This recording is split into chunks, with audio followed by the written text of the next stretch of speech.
Twihards we got in the house. Hello, everybody. My name is Jeff DePaoli. I'm the host of That Halloween Podcast, and we have a Twilight trio with us tonight. Let's bring up Kellan Lutz, Ashley Greene, and Peter Facinelli.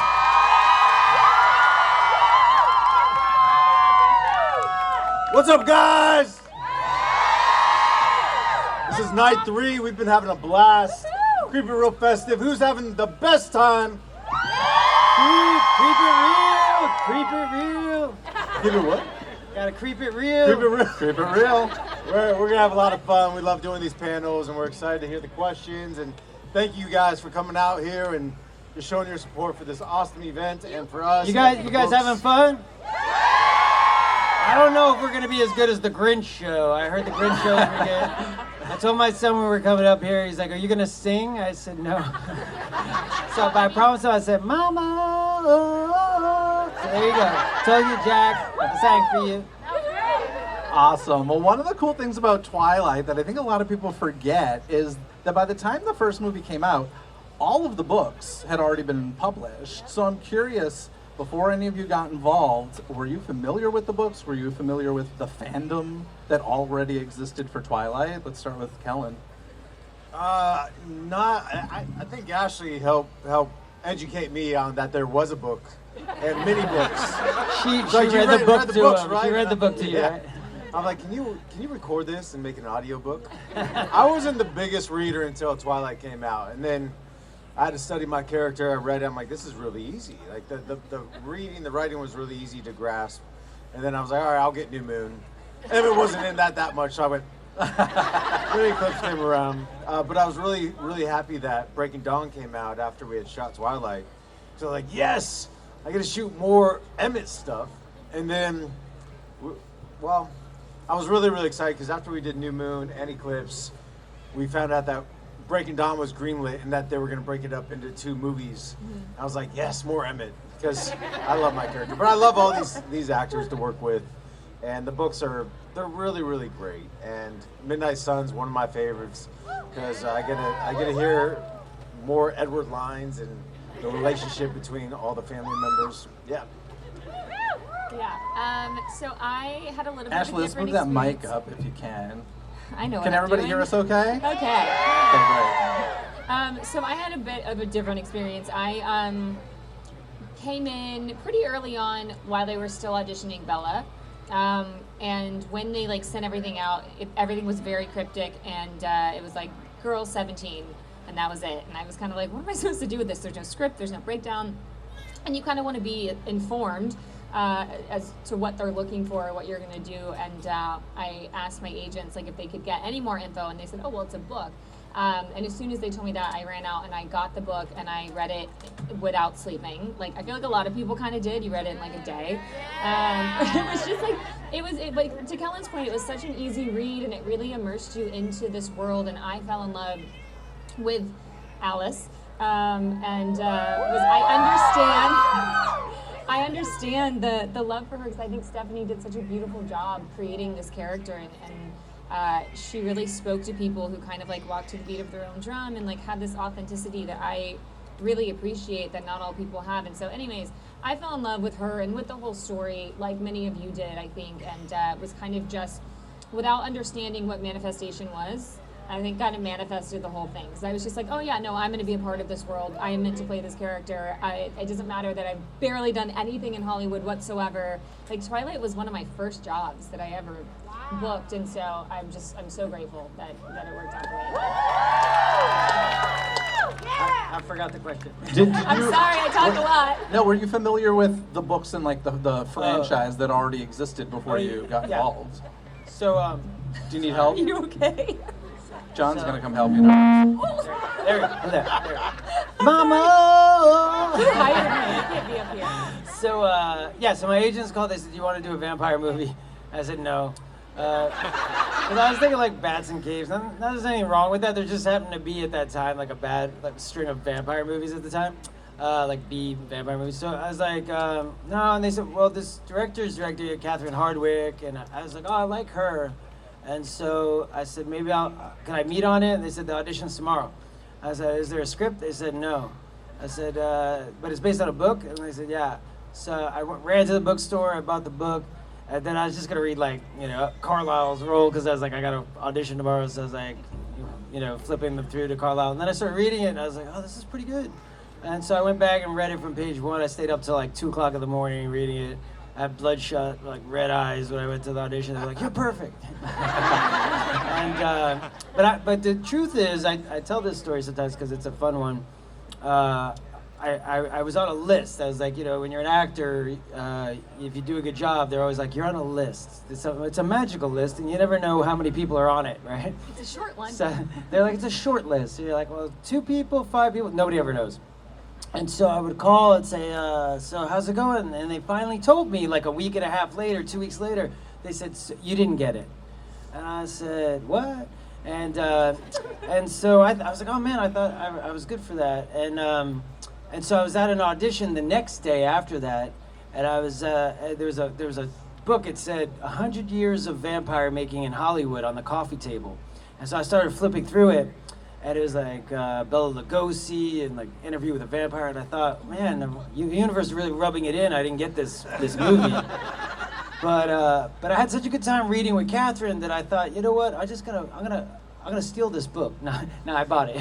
I wrote down the name of it, and I bought it, and I sent it to her, and I inscribed it. I said, Catherine, sorry it didn't work out on this one. I hope this book inspires you to make a great vampire movie. Maybe you'll be, make one of the 100 best vampire movies one day, be in this book. And so she got the book the day that the actor that they hired, because they thought I might look too young next to the cast, so they hired somebody 10 years older than me. And then his deal didn't work out, or I don't know if his schedule didn't work out. But the day they said that actor's not going to work out, who do you want to go to? She got my book. So she said, what about Peter Facinelli? And they said they like me.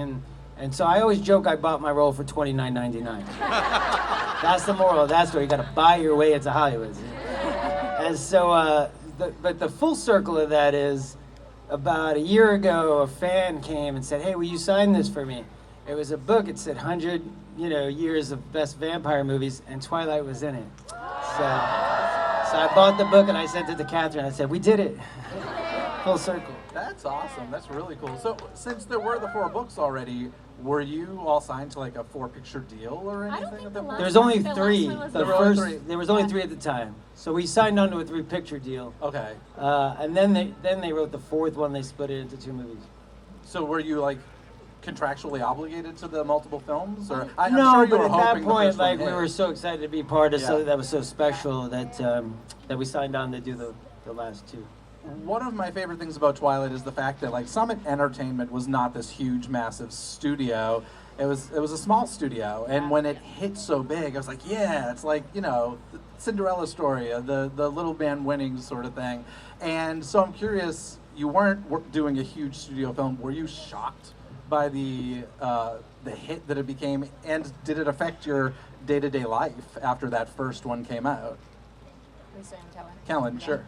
Yeah, I mean, it was an independent movie. The budget wasn't crazy, and I kind of like those ones because you have a little bit more freedom, and then you have an amazing director in Catherine Hardwicke who can make a lot happen with very little, and it's very unique.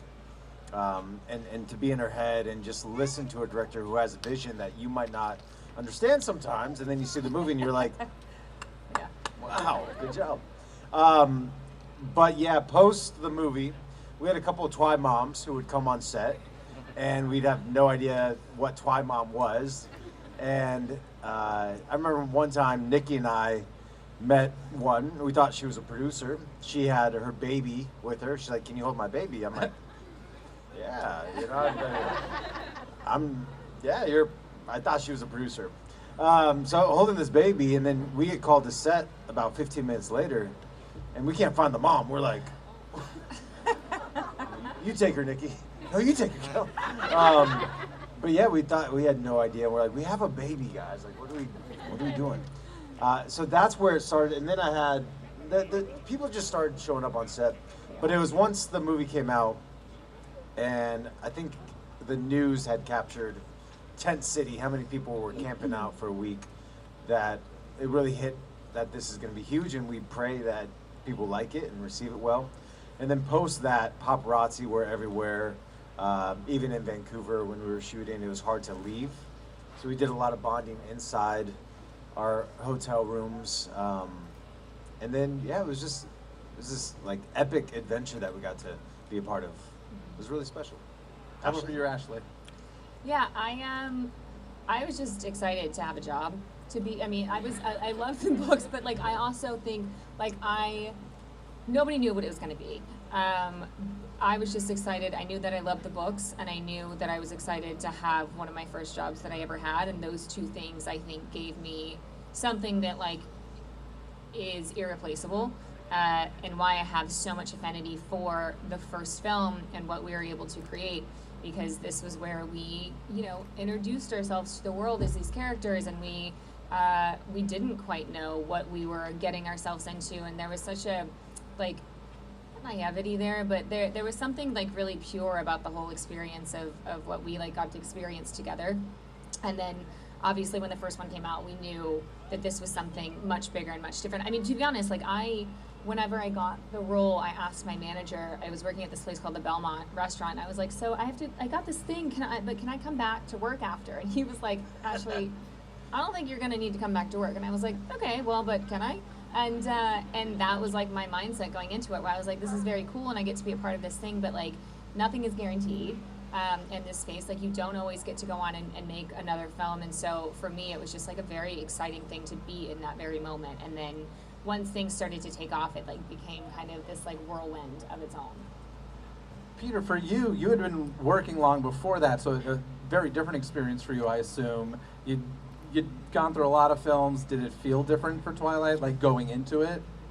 Going into it, no, because it was a smaller like studio. So, I mean, it was kind of an indie movie.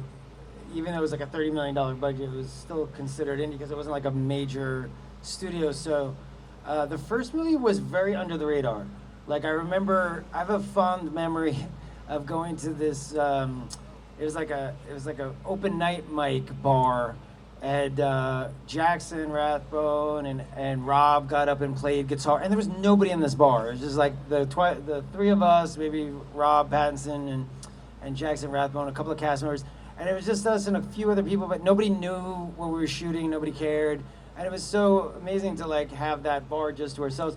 And after the movie, we could never do that again, But it was a blessing. It was a blessing as well, because as an actor, you're like, oh, I hope I do something that's people enjoy, and so when the movie ended, I remember I went to Hawaii right after, because I had to be out of the sun for the movie, because otherwise they have to put more makeup on you. It's like the more you're in the sun, the more they kick makeup on you. It's like kabuki theater. And so I was like, so I went to Hawaii, and I was walking down the beach, and all these people were reading Twilight books. I was like, oh, that's interesting. I was like, the whole beach was reading Twilight. And then I was like, I swam out to this deck in the middle of like, you swim out in the ocean. It's like, and I was out there by myself, and these two teenage girls were swimming. They go, are you playing Carlisle? And I was like, that's weird. How do you know that? They were like, there's this thing called the internet. So then the movie came out, and by the time the movie came out, there was this snowball effect, and people were camping out for like 3 days for the Twilight premiere, which was so exciting and so nerve-wracking, because I was like, oh man, if they don't like this movie, we're gonna be run out of town with pitchforks, and like our careers are over. Like they're gonna be so angry, this happy crowd that's excited is gonna be angry.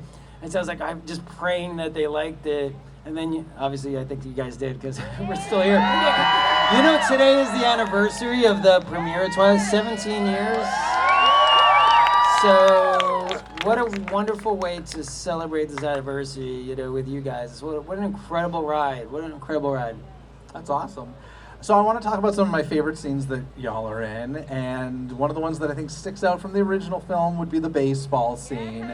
So I'd love to know, first of all, were any of you terrible at baseball and needed some training? And I'd love to hear about some of the stunt work. I think were you doing your stunt work? Was there wire work? How'd all that go? Let's start with Kellan.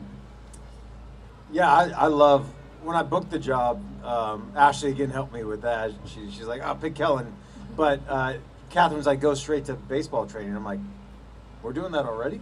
So we get there, and I love playing sports. I love doing anything with action and doing stunts. So it was just fun. It was really cool. I think each one of us. It's not like we played a baseball game. I wish we did. We played indoor baseball. You for guys like a did that week. before. Oh, you came yeah. up later. For training. So Right? you guys did. We trained for like a week and we played baseball for like a week training because the first 3 days of shooting was the baseball scene. The first three? The first 3 days. Wow. So for a week we were doing this kind of like indoor baseball camp, which was super fun. I played baseball growing up, so I think it was before Kellan came up, and it was fun for me because I was like, oh, I could teach the Cullens how to play because like some of them hadn't played before, and I actually they had people teaching them too. I was working with a pitcher, and it was just fun to play baseball. And then Kellan came up. Then you joined. I think you had like 2 days with us. Did you ever play with us, or was it like 1 or 2 at the end? I never You did. came in. I don't think I did any of the training You never indoor did stuff. that. I think it was that I remember. You just came in. But we went They out knew he was there- a natural. Yeah, They were they're like, he doesn't need it. It's like he fine. doesn't need it. Yeah. Me But on then the- the me on the stunts other were hand, I the did. stunts were really well. Yeah, as an actor, they ask you like, you play baseball? Yeah, of course I play baseball. You ride horses? Yeah, of course I ride horses. But do you play vampire baseball? Yeah, of course I run up trees. Come on, they call me Spider Monkey. It's weird. But that was a lot of fun. And then doing the stunt work, and I love doing stunts with Rob because he wasn't as athletic. So it's just fun when you do takes and you're like, that looked like crap, dude. And then in the movie, he flipped me off and that stuck in it, which was really funny. But yeah, it's fun doing stunts. It's really cool. Yeah.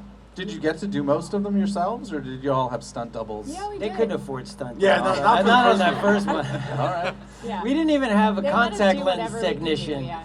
We didn't even have a contact, like usually they have like a contact lens person that puts your contact lenses in. And so Kellan had a hard time getting his in because he has smaller eyes. So we literally, me and Jackson, we would hold him down and like pry his eyes open while the makeup lady put his contacts in. I felt so bad. They were red by the time they even started trying to. Like he's good. They won't tell. Oh, that's awesome. Keep Another poking my eye. another scene I love is at the beginning of Breaking Dawn Part 1. The wedding scene is so beautiful, and I imagine that was kind of a reunion for a lot of you because, like, every major player or most major players in the franchise were part of that whole scene. So I'd love to hear a bit about that. Do you have any memories of shooting that? It was muddy and raining. It was. I remember, like, if you looked at the actual ground of it, it was not beautiful whatsoever. But they did a really incredible job creating that scene and making it like a very special, like the twilight lights and everything was gorgeous. But that was like wasn't that the last day of filming on on that one particularly? So it's definitely like a bittersweet day for us. I had a great time though because Jackson and I got to swing dance, and I thought it was such a fun moment for Alice and Jasper. There's like a couple of moments within the series and the franchise where we got to see the playfulness between the two of them that I really loved people to get to see. But he really was the key player in that because he knew how to swing dance, and so he was just kind of like, just follow my lead, and I kind of just let him lead me. And thankfully, it's so nice when you can trust a co-star like that and feel safe with someone to just kind of go, okay, I'm gonna do whatever you tell me to do. So I had a blast during the wedding. Did the vampire pairs ever did you guys break off and kind of work together on scenes, or just kind of building a relationship with each other? Because y'all had partners in the films. Yeah, I mean, we were all rehearsed together a a lot. lot. We were together a lot. Yeah. We were together a lot. There was not many times that we weren't together, and kind of to Kellan's point, when after the first one specifically, we couldn't really go out anymore and we couldn't really do a lot of the things, and so we were at Peter's house and he was cooking for us, or we were having kind of a music jam session at Rob's house. We and played so Twilight, the board did. game. Oh, that's awesome. We did. We were in a hotel room and Kellan brought board games, and he brought Twilight, the board game. I was like, we have to play this. And so I thought I would win because my character is the dad, and I knew everybody's backstory. I was like, I bet you it was raining. It was 1923, and it was a cold, chilly day, and so I kind of made it my thing to know everybody's stuff. So we went to play the game, and Ashley won. I think she cheated because she used her power of Sure. she was like seeing the future. But I lost because I didn't know any of the high school kids' names. It's like a real dad. like I know none of my kids' names. Like, my daughter's like, that's my best friend for 4 years. And I was like, I don't know her name. So like as the dad, Carlisle was like, all the high school kids stumped me. I was like, oh man. That's awesome. Now, listen, I love myself a good horror movie. We're at Creep It Real. I assume there's a lot of horror fans here as well. But I got to tell you, one of the most disturbing scenes I've ever seen in a film Renesmee. is the birth of Renesmee. That is so twisted. I knew you were going to say that. Oh my, it's really disturbing. I'm forgetting, were all of you on set for that one? I believe Peter and Kellan were. Yeah. Ashley, you were as well. Mm-hmm. Do you have any memories of that? And like, were you shocked at We how try it not turned to out? think about it. Was it as disturbing to shoot as it So was disturbing. to see? I don't It even was worse. understand why they had that, because like they could have just used like a real like person with dots. You know what I mean? Oh, I'm not It was even like a talking wooden about the doll. baby. It was like a little Pinocchio. really? I'm talking about like the animatronic giving birth. Oh, like that. Oh, I'm talking about the doll. No, the I'm not talking animatronics. They had this animatronics doll It was that all a was bit so creepy. creepy. Like there's Chucky and then there's Renesmee. They I don't call know. her- I know which one's scarier for me. They call her Chuck Esme. They call it Chuck Esme. Chuck Esme. That's great. You were talking about the back. I was actually like watching the film and seeing like what Oh, was yeah. happening to Bella. Like, it's really pretty disturbing. I wasn't there. You weren't there. I don't know why Carlisle wasn't there because he's a the doctor, doctor, so you yeah. think he would be there. Yeah. But like most doctors, they say they're gonna be at the birth, but then they're never there, right? They're always like, yeah, we'll be there, and then they're like off on vacation, and then you got this new person that you've never met before. It's like I don't some know why they do trauma. Kellan, were you on set for that? I blacked it out. I have no I idea. do remember that we played with the doll, or like Yeah. what Bella. We got in trouble, corpse We got in was. trouble for playing yeah. with the life-size Bella doll because it had this like life-size Bella doll in the back, and I don't know, we were all hanging out there waiting for like our scene, and we were like picking its nose and like doing selfies with it. We were laughing because it looks just like her, It's, like, very but skinny it and was a gaunt. life-size doll of Bella. So we were all kind of like having weird poses on our faces, you know. And then the producers, I guess the security guard told the producers, and they came and they were like, "We need your phones." I was like, "What? Why?" They were like, "Because we know you were taking pictures, and it's like a plot point." And I was like, "Well, we've never leaked any, stuff." So they wiped our phones because they were afraid that it was gonna get out, like the doll, the life-size Bella doll, or maybe some weird poses were gonna get out. I don't know. I was literally gonna say like we need a Chuck Esme Yeah. Instagram account at this point. Like dig through those photos. That'd be great. I remember seeing the final film at the Cinerama Dome in Hollywood, and one of the things that was like this is a weird thing to point out, but a delightful surprise to me was the end credits and how it didn't just credit, like when they showed the photos of y'all, it wasn't just crediting that film, it was crediting everybody in this saga. And I think that's really, really beautiful, even folks from the past films. Did you know that was coming? Do you remember seeing that? Peter's giving me a look of, I don't even remember No, this. I was just You thinking about it. I remember think I that, saw it one time, but I was just getting nostalgic actually. Oh, yeah, I was no, getting it's a look of beautiful. nostalgia, like, oh yeah, I remember that. It was really sweet. I I remember was the re- music. It was like very touching. Yeah, I was even rewatching it recently. I was just like touched by it. I was like, oh yeah, that's such a, I don't know, maybe some other, I'm not like a Marvel guy or anything, but maybe other franchises do that, but I had never seen that before. I was like, I love that they included like the full franchise. I think that's great. So. Well, it was fun watching everybody kind of grow up because it was a 7-year period. One of the things I love about this movie is I feel so humbled, like being a part of people's childhood memories because they grew up like watching it with their best friends or their moms or their dads took them or they went to the midnight premiere and like being part of something that that was so bonding for so many people, and I feel like it's such a comfort movie. So it's like if you're having a bad day, like Carlisle's prescription is just press play, watch the movie, see Twilight, call me in the morning, But it is one of those movies that just makes people like. Because that's that comfort food, Yeah. So it was fun to watch. I was thinking about watching the end credits and seeing everybody kind of grow up over those 7 years, even though vampires don't age, Totally. Now, I have personally gone to Oregon and Washington and visited a bunch of the locations, which was so much fun. But I know that was only the first film, right? Then you went to Canada for the rest? Do you have any thoughts or opinions on that? Do you wish you stayed in Oregon and Washington, or did you have a preference with one over the other? Let's start with Kellan. Well, Peter and I, we just hosted this Forever Forks one a couple weeks ago, September, and you read the books, and I assumed we had shot there because everything's like, oh, this is da-da-da, or you watch the movies and you're like, oh, yeah, and nothing was shot there at all. And I'm like, this is blowing my mind. But they actually had the Bella house from the book. They found a house that had the wraparound patio deck, and then Peter and I, we got to walk through, and Ash, I think you might be doing it Next year. next year. Yeah, You gotta check out. They So do this is the reenactment actual scenes. Forks, Washington. In Forks, yeah. And Forest. It's If like you very if you dedicated haven't gone, to go. Twilight. It's very magical. Yeah, Like, it's pretty cool. I mean, going to La Push is cool. Push. Yeah. The It's push, the push, baby. baby. The push, It's baby. the push.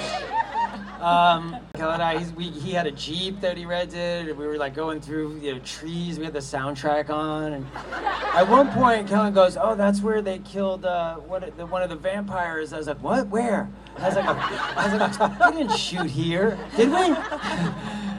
I fell for it. You got pulled over. Yeah. Oh, I got Driving pulled too over fast. for going too fast. Did you really? So the cop pulled me over. He's like, you were speeding. I say, I'm a Cullen. It's our thing. It's our thing. He let us go. Superpowers. See? You've mentioned Catherine Hardwicke a couple times, but you worked with several different directors throughout the series. I would just love to hear if you have any thoughts on the other directors you've worked with. Yeah, it was really special because every book is so unique, and I love how they chose the directors for each one. I mean, Eclipse is really dark, and you have David Slade doing that, and Bill Condon doing Breaking Dawn, and Chris Beautiful. White's, what's that? Yeah, which is beautiful. Yeah, beautiful. So they're all different. I love that, like thinking back about how they chose those people to do it, and then the filters for the movies, and how just different yet collectively put together. It's this beautiful adventure everyone gets to go on.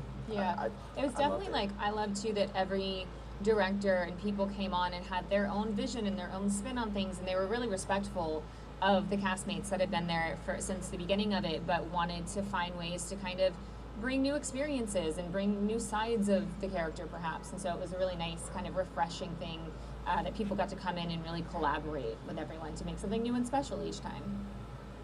Yeah, that's what when you watch the film, like the first one has like this bluish tone, and then it gets golden, and then it gets a little darker, like the saturated blacks and reds with the clips gets darker. So it's like every director just brought its own kind of feeling and tone to it. I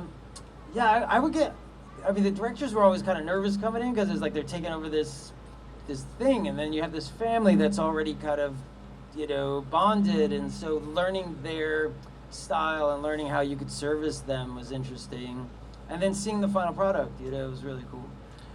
Was Stephanie Myers, the author, was she involved with the filming at all? I mean, I know she makes a cameo in the first one, but did she, that you know of, speak with the directors or anything for each of the films? She was Yeah, over I the think first she was one. pretty involved, yeah. And then for the last one, she would come to set sometimes. Not as much. I don't think she was there every day for like the second and third, but she was definitely there. You could feel her presence. Yeah. How weird, cringy was it to rehearse fighting a computer-animated wolf? Kellan? I mean, technology's grown a lot significantly from then. But yeah, a lot of Emmett had more action than I think dialogue. So it was really fun to actually get to set and be like, all right, I get to do some fun stuff. And then they're like, okay, go wrestle that cardboard cutout. And you're like, I swear, I thought they were punking me so much on these movies. Because like I get there, Twilight, we have no fangs. And I'm like, I know they don't have fangs in the book, but this is a movie, right? Vampires have fangs and no fangs, so that kind of caught me off guard.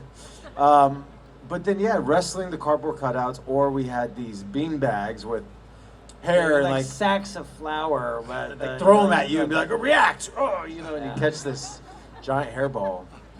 At least we didn't have to react to it. I feel like Kristen with Taylor when he had to be in that like onesie jumpsuit. Oh yeah, that was harder for them. That That's just like, I don't care how professional you are. Like, that's just embarrassing and weird and uncomfortable. And so I'm very thankful we didn't have to do that. So he wore one of the green leotards and she had to pet him? like I or- never saw the I think I remember. Yeah, but- it's just he, like comes his up face there. kind of like a onesie, and he had to pretend like he was the werewolf, and she was like petting his head. This is bizarre footage. Yeah. Some stuff you like hope never sees the light of day, but it did. You kind of have to commit. That's what I found. Like, you got to commit 110% with green Yeah. screen, because if you or you feel silly or something, it shows. Yeah. And I remember we were on the porch once, and I think it was Eclipse, and they were throwing these like flour sacks at us. And they were supposed to be the werewolves, you know. And I look over, and they're all laughing hysterical. And I was like, guys, come on, we gotta rallying the troops. We gotta pretend they're real here. But we did. We got it. I think we got did a through good it. job. It's hard. It's not easy. Sometimes you want to laugh. That's awesome. So obviously the vampires in the world of Twilight have special powers, and I'm curious with each of you, if you could choose one to have in real life, which power would you want, Kellan? I don't remember all the powers. But just like any ever. I just or want to within fly, so I mean, I wish we were able to do that. You'd rather what? I want to fly. Oh, you want to fly? If we could turn I'll into turn into a bats. bat and just- Yeah, we could turn into bats. Okay. That'd be cool. Yeah, I think Yeah. mine would be flying too. If we're not like bound to what they do in the movie, like one of those choices, I think flying would be really freeing. Because I always felt like Alice's future, being able to see the future, was very cool. But also, in life, like part of the beauty is not knowing what's happening in the future, and also it would drive me insane knowing something and then it can course correct or something could change. Like I feel like I would have a hard time not always looking into the future. So I think flying would be cool. Very cool. I tell you what, I wouldn't want to be able to read people's minds, because that would be really, really. You don't want to be. I'd be there. like, really? That's what you think of me? Really? So not reading people's minds is a good thing. The future seeing would also be stressful, right? I wouldn't want to get out of bed. I'd be like, today's not a good day. I think there's a lot of things I wouldn't want. Flying would be good, maybe. Compassion is my superpower. I don't know if that's a superpower, because you can't really smite the bad guys with compassion. You know, if they're coming at you, you can't be like, hey, I will be so compassionate that you will disappear or something. Like, so what do you do? I could have had compassion and had super strength or something, or like, fly. I could fly and have compassion. That would have been cool. All right. So when did you all start taking part in events like this? Like when the films were still coming out, was it too crazy of a fandom to even approach something like this? Or when did that all start for you?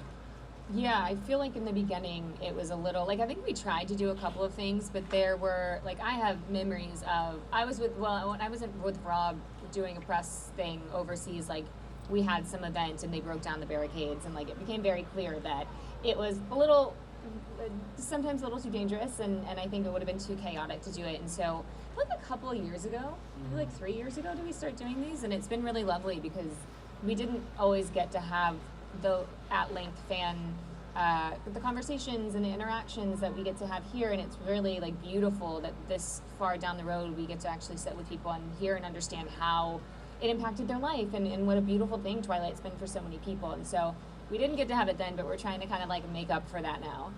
What's been your favorite one? Say Creep It Real. Say Creep It Real. This one, Creep It obviously. Real. That's I'm gonna creep it real right now. I'm gonna keep it I'm real. not gonna lie, I have said a million times over, I'm like, this is really cool. They've Yeah. done such a good job. It's such a fun experience overall, and like I love that it's outside, and there's something like, you have different energies at different conventions that you go to, and this one's just such a beautiful energy. So it is, we're not lying. It Well, is listen, really my favorite. I'm gonna no BS here. I've done a lot of these sorts of things, and you three have been like amazing. I've been watching you interact with the fans, and you've been awesome. And Thank Kellan's you. been eating a lot, so he's really happy. The food's been amazing here. I've tried almost every vendor. Thank you guys. Well, it goes two ways. I mean, the fans have been so incredible. I've had such great conversations. We've all had we were talking about it today or yesterday. We were like, the conversations have been so wonderful, the one-on-one. Because we're doing the movies and you have the premieres, you're kind of on the inside of this bubble and everybody's like, yay, on the outside, like looking in. But when you get to do fan events like this, like, we get to meet you one-on-one, and it's really been a treat to really, spend time with you guys. So I appreciate you guys coming out. Nice. So there has been this social media clip going around. I don't know if you saw it, but Jennifer Lawrence asked Robert Pattinson whether he would return to the Twilight franchise if asked. And honestly, I was shocked. He was like very quickly like, yes, absolutely. And that surprised me. Just going down the line, Kellan, what would your answer be if Jennifer Lawrence, not me, asked you whether or not you'd return to the Twilight franchise? Yeah, if I'd play Bella, yeah. That'd be nice. If Rob's back, Bella. No, I love Emmett. I always, and we talk about it all the time, that if Stephanie ever wished to continue with like the Cullen Chronicles, or you have Renesmee and Jacob go off somewhere, and we could do a TV show or another book. There's so much more that this universe could become, and I'd love to come back for sure. Ashley? Yeah, definitely. I've said this a million times. All of you that I've met, I'm like, oh my God, I would play her again in a heartbeat. She was one of my, if not my favorite character that I've ever played, and to live in her space felt like such an honor. And it was such a, you don't always get to live in such a like optimistic, authentic character and get to come to work every day and just genuinely enjoy the space that you're in. And so I had such a joy playing her, and I absolutely agree with Kellan. Like, I think all of our backstories are so fascinating that there's such opportunity to explore that and kind of visit, where these characters were then, and also like what we're doing 100 years from now. So I think, yeah, absolutely, would love to.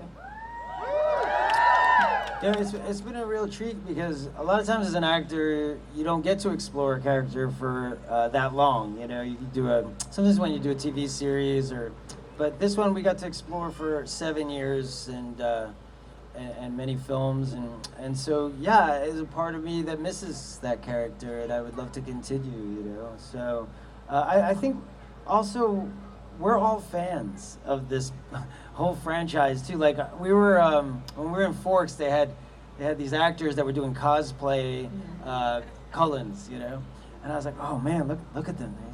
That's Carlisle. He's so tall, so handsome. And so like I get giddy when I see like the franchise, but I see things from the franchise and the little memes. I send memes to them all the time. They're like, stop sending us memes. 3 o'clock in the morning. Egg word memes. So like I love this franchise, and I'm so excited to be a part of it. And so if someone was like, hey, would you do an encore and get to work with these guys again? Of course. Yeah. Have you ever seen anybody cosplay as Charlie? I love Charlie. Yes. Charlie is like the unsung hero. That character. Oh, He's so funny, man. I mean, I've seen the females dress up as Charlie and Carlisle, and it's wonderful. It's amazing. That's cool. Have you guys kept any wardrobe or props from the film? Did you steal anything from set? Or I guess do it with permission, maybe. Kellan? I took my bracelet, but then Hot Topic made better bracelets. So I'm like, this looks cheap. And yeah, all the jewelry that Hot Topic or Target, like the ring, the Bella's ring was really nice. I threw my contacts away as quickly as I could.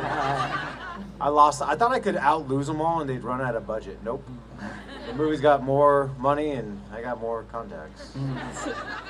I wanted to keep one of my wigs, and they said no. And so then I did not ask, and I took my necklace because I really wanted, that was an important piece to me. And then there is a ring that I decided with wardrobe that we created this backstory for it. It didn't exist in the books, but it's a silver ring with a black heart and a diamond in the middle, and I decided that was a ring that Jasper gave Alice. So I took that with me because it was really special. I stole the Renesmee doll? No. Did you take your head? Where's your head, Peter? That keeps me up at night sometimes. I'll wake up, where's my head? Where's my head? I think they probably repurposed my head, and it's getting kicked around like on Games of Thrones, or when one of those movies you're just gonna see a head roll. You're gonna be like, I think that's Carlisle. because that's what they do in movies. I don't know where that head is. I would like to. I wish I kept that. If I had my head in a jar, so that'd be fun. Like people come over, I just be like, I think put it out on the like those those dinner things, and you just open it up, my head on a salad, just mess with people. I think your son would be disturbed. Yeah, probably. I don't know if he'd have a son right now if he had his head. Yeah. Oh, that's great. Well, anybody here who's old enough remembers the Rachel, if you remember Friends, the haircut, the Rachel. I feel like there was the Alice there for a while. I've seen a few this weekend. Yes. So what did you feel about you said it was a wig. I didn't actually realize that. It was a wig. Me and Catherine Hardwick talked at length about whether or not we were going to wig me or not, and she just ultimately decided that she didn't want me to cut my hair because they wanted, the irony behind this is not lost on me, but she wanted there to be consistency with her hair, even though it changed every single movie. But originally, we had this dream that Alice was going to have the same hair throughout the course of all of the movies, and so it was, I was like a little bit jealous that I didn't cut my hair because it became such a big thing where so many people wanted to have that haircut, and I absolutely, it was one of those things where like I didn't want to, I was like, listen, I'm not comparing myself to Jennifer Aniston, okay, but it is cool that there is some, like the same way that she had a Rachel haircut, there was an Alice haircut, and that's something, there's like a couple of things that happen when you're like, I feel like I've made it. And like definitely I feel like getting a Barbie doll and getting an action figure and also having an Alice Cullen haircut was like they were very big moments to me. Yeah, we have Barbies, which is pretty fun. Yeah, But- did you ever think you were gonna have a Barbie? Yeah. But no. But going back to the hair, why did we change? Did we choose to, or did the director choose to change? Because a lot of like Jackson hated his hair, the first one. I think you did something I bleached my hair for the first one. I liked that one the best because that was my hair. And then the second movie, we only shot for like a week. So I was like, I don't want to. I was also shooting Nurse Jackie at the same time, so I had to wig it on that one. And then, then the lady was like, every movie they were like, your wig on the last one was terrible. We're gonna fix it. But every movie it got worse. And even on the second one, the lady was like, your wig on the last one was terrible. I was like, that was my real hair? I don't even know how to take that. That was just insulting.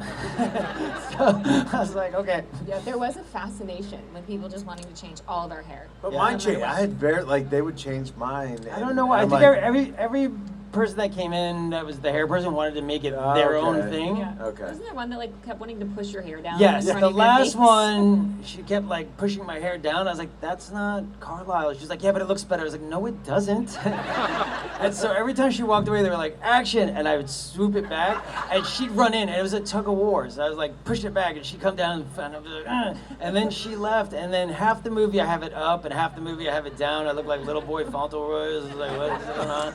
And it's just like, and I said, people are gonna they're not gonna blame you, they're gonna blame me. And I look at those pictures, I'm like, I should have kept fighting on that one. That's why they cut your head off. That's fair. And they were like, just cut his head off. No continuity, just kidding. Off with his head. So before we get going here, I want to play a little game with y'all. If you all might recall, Twilight, the fandom was so huge that there was a little, not spin-off, but there was an inspired by book series called 50 Shades of Grey. And so I have some quotes here, and it's either a quote from the book Twilight or 50 Shades of Grey. And we're going to see how well you know your Twilight book. How about that, okay? So From the book or the movie? the book. Oh, These are gosh. from the books. Okay. So I have not seen the movie 50 Shades of Grey. But in any case, the first quote is, his look is so intense, half in shadow and half in the bright white light from the landing lights. Dark night and white night. It's a fitting metaphor for him. He looks strained, his jaw is clenched and his eyes are tight. He unfastens his seatbelt and reaches over to unbuckle mine. His face is inches from mine. Down the line, 50 Shades or Twilight? I'm gonna go 50 Shades. Yeah, I think 50 Shades. too. What do you guys think? That is 50 Shades of Grey. That was way too much detail. That was a good one, Yeah. though. Listen, That was we like, started it sounds using like the it. Volvo Yeah. scene, like what Yeah. she's thinking in her head, but I don't think anything's ever said. Like Edward's never reached over for a seatbelt. We're talking the book, not the movie. Uh, Here we go. My heart fills with sadness at the thought of what he must have been through. Well, that's Twilight. I'm too naive to know exactly what. but the research should shed some light. But do I really want to know? Do I want to explore this world I know nothing about? It's such a big step. So PG. Yeah, it's What do you think? Twilight. Vampire Diaries. Ashley? Wait, say. I'm gonna go 50 Shades. I think it's Twilight. I think it's Twilight.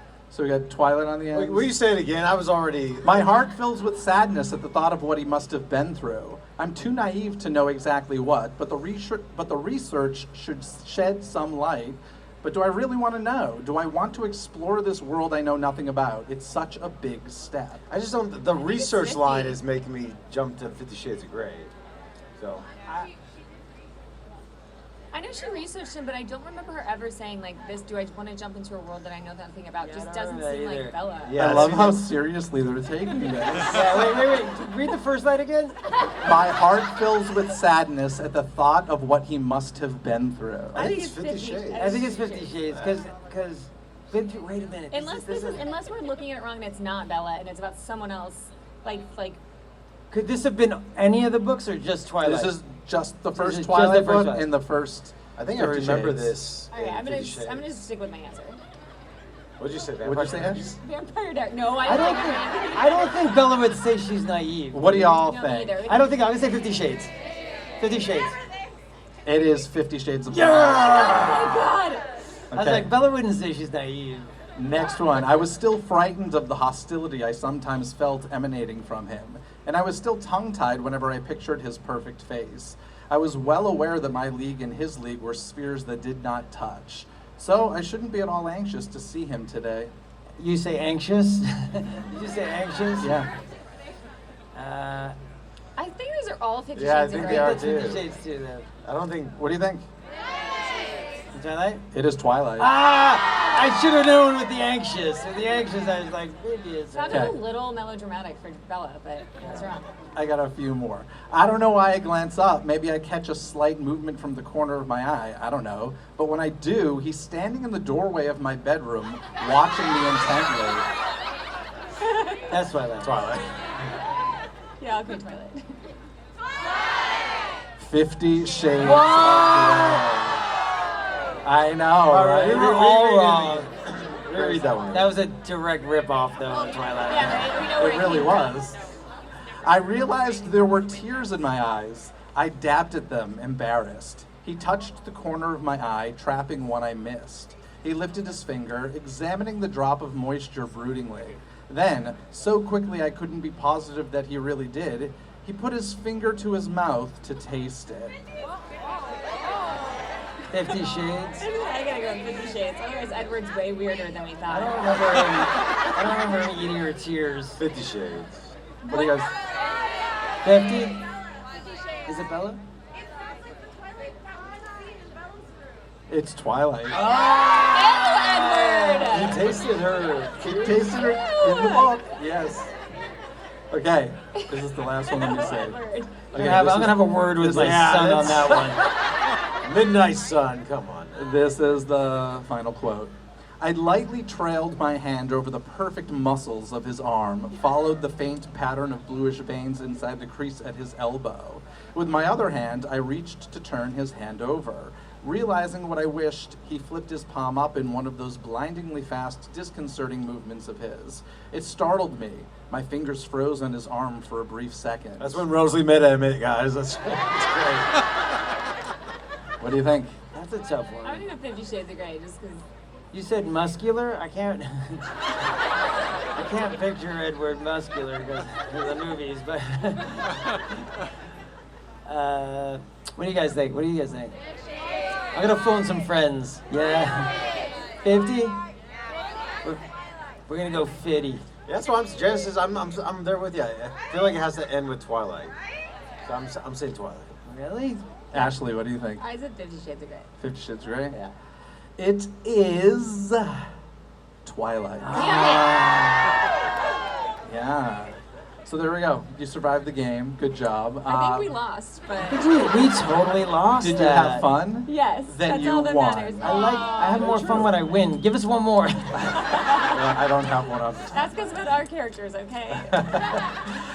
Anything you want to mention that you're currently working on, or something coming out before we head out of here? Ashley Ashley just and I did a just did a rom-com. movie. Oh, great. I directed Ashley in an amazing rom-com, and it's her and Seth Greene. It'll be out next year. She's really sweet, really cute, really funny in it. Oh, Really, really proud of that. Proud of her. Proud dad here. pretty excited. You guys gonna watch it? Make sure you watch it. Yeah. Good. When are we gonna get a Twilight reunion for like a Hallmark Christmas movie? Let's make that happen. A Cullen's Christmas. Let's do it. Yeah. Yeah. Netflix. Not I no. live. That'd be fun. I just watched the Joe Jonas ones. Oh yeah, the yeah, Jonas yeah, Brothers. yeah. It was really good. It They was did really a good. Christmas movie? They did it. Yeah. Jonas Brothers. Disney Yeah. Plus. Everyone's doing Christmas movies, We but should- like they're kind we of should do amazing. one. They remind me, like anytime I done do a so Christmas well. movie, it reminds me of Alice because of that like world that they live in, where they're like you're mad but not too mad, and like you're bothered but not too bothered. That it's just like a wonderful world to live in. Yeah, they're fun. So you never know. Maybe we'll do one next year. Final question. Yeah. Team Edward or Team Jacob? I'm Team Edward, but if my daughter, I want Team Jacob. Yeah. Date the nice guy, not the. I'm Team Jasper, obviously. All day, every day. Oh man. I'm gonna go Team Emmett because my boys are there. Fantastic. Well, guys, Team Alice. Thank you, guys. And Carlisle, thank you so much for being here. This was so much fun. Thank you all for joining us. That's going to do it. They're going to go do some photos soon after this. Then they're going back to do the autographs and the selfies. Enjoy the rest of your time There's here a at Creep It Real possibility. Festive. Thank you. Thank you, guys.